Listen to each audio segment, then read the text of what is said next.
शीतल रूख सुगनवा की छाया, शीतल रूख सुगनवा की छाया, पाणीड़ो बररवतो न्यारी रे न्यारी। मनुष्य, आदमी, इंसान किस कदर आहत है वेदना देखकर, तकलीफ़ देखकर। ये हमसे आपसे किसी से नहीं छिपी है। तो किसी ने कहा है ना कि वेद पढ़ना तो आसान है, लेकिन जिस दिन आपने किसी की वेदना को पढ़ लिया तो समझो ईश्वर को प्राप्त कर लिया। अब वो वेदना, वो पीड़ा हमारे आज की भी हो सकती है और हमारे आने वाले कल की।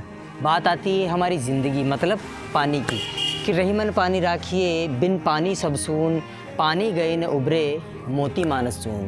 पानी आज यही हमारी सबसे विकट समस्या है।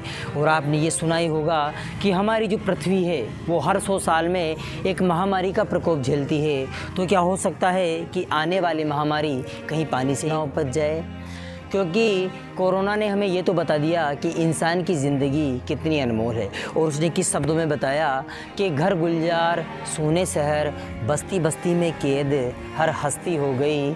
घर गुलजार सोने शहर, बस्ती बस्ती में कैद हर हस्ती हो गई।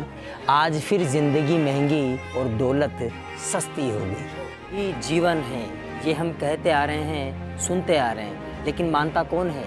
पानी की एक एक बूंद को आज हमें बचाना होगा, क्योंकि अगर आज हमने पानी की बचत नहीं की तो हमारी आने वाली पीढ़ी को इसकी एक एक बूंद के लिए तरसना होगा। ये माना जाता है कि 70% शरीर में पानी नामक संजीवनी बूटी की मात्रा पाई जाती है, तब जाकर इंसान बनता है। तो इसी पानी की कहानी, जिंदगानी आज मैं आपको बताने जा रहा हूँ, सुनाने जा रहा हूँ, क्योंकि पानी की समस्या हमारी अपनी समस्या नहीं है, ये पूरे देश की समस्या है। तो आप जिस किसी भी गांव, नगर, ढाणी या कस्बे से वीडियो देख रहे हैं तो पूरा ज़रूर देखिएगा, क्योंकि पानी की कहानी और बावड़ियों की जुबानी काफ़ी शिद्दत से हम आपके लिए लेकर आए। नमस्कार दोस्तों, कैमरामैन भास्कर रोय के साथ मैं हूं आपका होस्ट और दोस्त रवि खंगार, और आज आप देख रहे हैं नॉन स्टॉप गुरु चैनल में पानी की कहानी और बावड़ियों की जुबानी।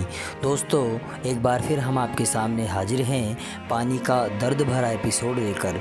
वहीं बात करेंगे राजस्थान के टोंक ज़िले से 30 किलोमीटर दूर स्थित एक ऐतिहासिक गांव की, जिसे इतिहास में बगड़ी विजयगढ़ के नाम से जाना जाता है, क्योंकि यहाँ मौजूद है ऐतिहासिक किला और प्राचीन बावड़ियाँ, जिनका पवित्र जल धार्मिक उत्सव में भी काम में लिया जाता था और आज भी काम में लिए जाता है।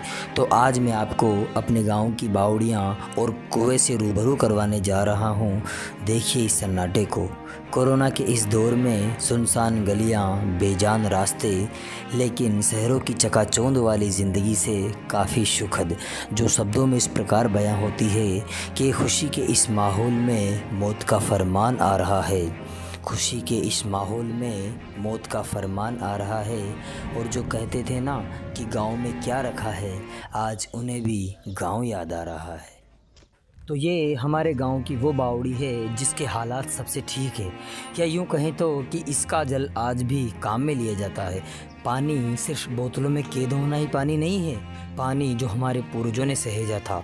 कितनी गहराइयों से बावड़ियाँ बनाई गई होगी जिस समय कोई संसाधन नहीं थे। देश के बहुत कम इलाके हैं जहाँ जल संसाधनों की पहले जैसी देखभाल होती है। अब हमें इन पर गंभीरता से विचार करना होगा ताकि बारिश के पानी का संचयन किया जा सके। देखिए इसकी गहराई को और इसके जल स्तर को, जहां करीब 20 वर्ष पहले 40 फुट की गहराई से आने वाला जल आज 90 फुट से भी नीचे जा चुका है। तो दोस्तों, अब हम आपको लेकर चलते हैं हमारे गांव की सबसे सुंदर बावड़ी। जी हाँ, सबसे खूबसूरत बावड़ी। ये बावड़ी प्रस्तर कला का बेजोड़ नमूना है और दूर से देखने पर ये तलघर में बनी हुई किसी बहुमंजिला इमारत है, या फिर कहे तो हवेली जैसी दिखाई पड़ती है। और इस बावड़ी में जाने के लिए देखिए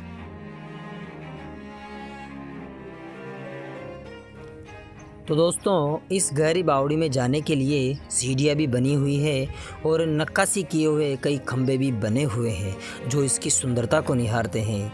तो दोस्तों, आज तो ये बिल्कुल सूख चुकी है, या कहे तो मिटने के कगार पर है। लेकिन जहाँ तक मुझे याद है, लगभग 8 या 10 साल पहले मैं मेरे पिताजी के साथ यहाँ पर स्नान करने आया करता था। क्या दिन थे वो, सुबह सुबह का सुहावना मौसम, ठंडा ठंडा पानी। वो लम्हे मैं आपको शब्दों में तो बयां कर सकता हूँ, लेकिन मैं आपको दिखा नहीं सकता, क्योंकि वो लम्हे अब अतीत के पन्नों में कहीं खो गए हैं। लेकिन आज आप जिन नज़रों से इन दृश्यों को देख रहे हो, ये कभी अतीत के पन्नों में नहीं जा पाएंगे। हो सकता है कल ये बावड़ी नष्ट हो जाए, लेकिन इसकी सुंदरता और इसकी ये झलक कभी भी इस वीडियो से ना जा पाएगी।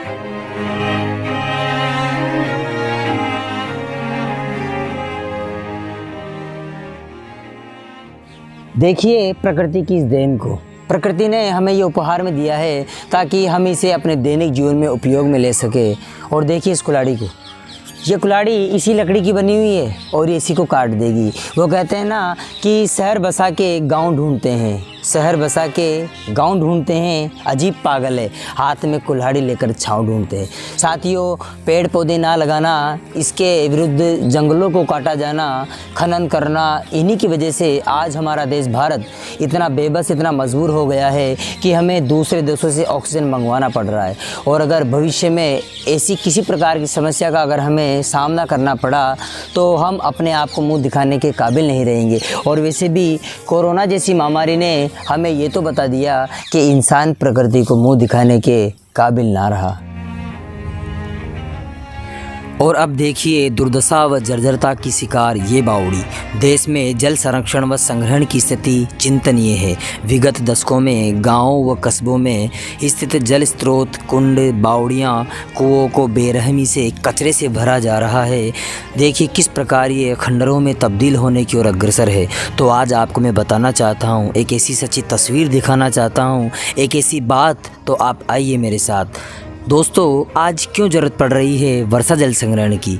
ये बात सत्य है कि अगला विश्व युद्ध जब भी होगा तो सिर्फ पानी के लिए होगा, क्योंकि पानी की महत्ता कभी कम नहीं होती। जल है तो कल है। हम तो यही चाहते हैं कि यह पहले की तरह गुलजार हो जाए। तो दोस्तों, अब इस वीडियो के अंतिम पड़ाव पर मैं आपसे ये नहीं कहूँगा कि आप मेरे देश के इस वीडियो को लाइक करें या ना करें, लेकिन हाँ, मैं इतना ज़रूर कहूँगा कि आज जो कुछ भी मैं आपके लिए लेकर आया हूँ, ये उदासी, ये मेरा अंदाज़ नहीं है, क्योंकि मेरी तो आदत है हर बात पे मुस्कुरा देने की। क्योंकि मैं मानता हूँ कि जीवन में आनंद लीजिए, मुस्कुराइए। सब कुछ पाकर भी लोग दुखी हैं, लेकिन जिस इंसान की मस्ती ज़िंदा है ना, उसकी हंसते ज़िंदा है।